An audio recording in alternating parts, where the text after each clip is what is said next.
Hi, Carl Ford here. I am with Rachel Ramsey. We are going to have fun today. We're talking news about WebRTC in the TMC Net newsroom dedicated to the discussion about WebRTC. We've got 4 interesting topics to talk about today, and we're going to start with Rachel's brand new article on ThroughPoint. So Rachel, what happened?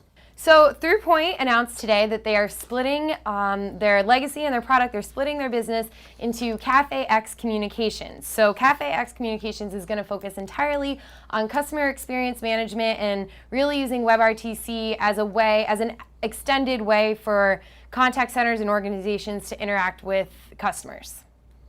Excellent. And the thing I like about that is the Cafe X side of the equation is going to be fun because of the fact that Dave Jadowan's in there, and I know a lot of innovators in there, so I expect that they're going to explode on the product cycle. So I think that's going to be a lot of fun. The next thing I want to talk about is actually not on our site, which I apologize for, but it's on Shai Levy's site, and it's his 17 things he was taught by 220 WebRTC vendors.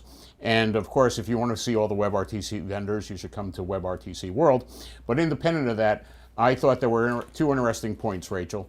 The first point is that he brought up the point that we're dealing with more of a movement than a standard, and I think that's absolutely right. There's lots of things going on here where people are kind of diverging from a standard viewpoint, and it's going to be really much more isolated than it should be.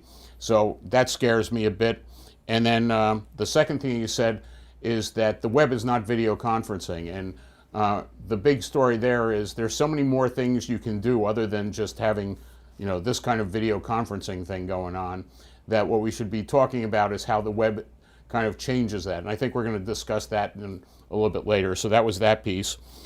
You also wrote an article about Zynga and their what is it, Vox implant? Is that how I say it? How is it pronounced? I think it's Zyngaia. Zyngaia introduced its Vox implant developers platform for WebRTC applications. So you might know them from enabling click-to-call applications right on the website. So now they're taking that a step further and really enabling developers to, it's a cloud-based platform, and they're using a web SDK to enable WebRTC applications on browsers.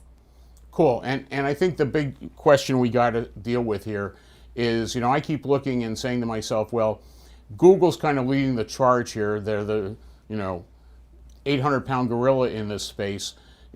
How do we differentiate ourselves? And one of the things that I wrote about in my last article that you've got up there is the idea of, if you're going to do video, rather than doing it like it's a separate thing, you should really take advantage of making it so that the embed thing works. So anybody who's doing video conferencing should treat it like they're doing YouTube-like solutions. So people can connect up just by taking the embeds and using them, and making it easier for other web developers who aren't into WebRTC to take advantage of it. Because the reality is that we aren't rich with WebRTC developers yet.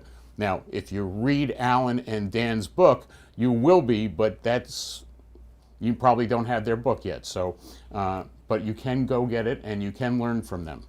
So we'll leave that there.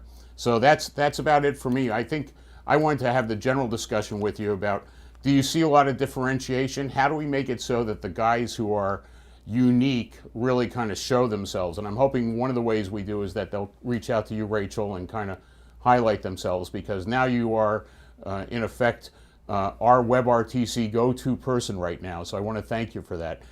If they want to reach you, how would they do it? You can reach me at rramsey@tmcnet.com. And I'm also available on Twitter, TMC Rachel. So reach out to me, and we look forward to seeing how WebRTC continues to grow. And she has a Skype address too, but she won't tell it to us. It's Rachel Ramsey 9 at Skype. Excellent. Thanks so much, Rachel.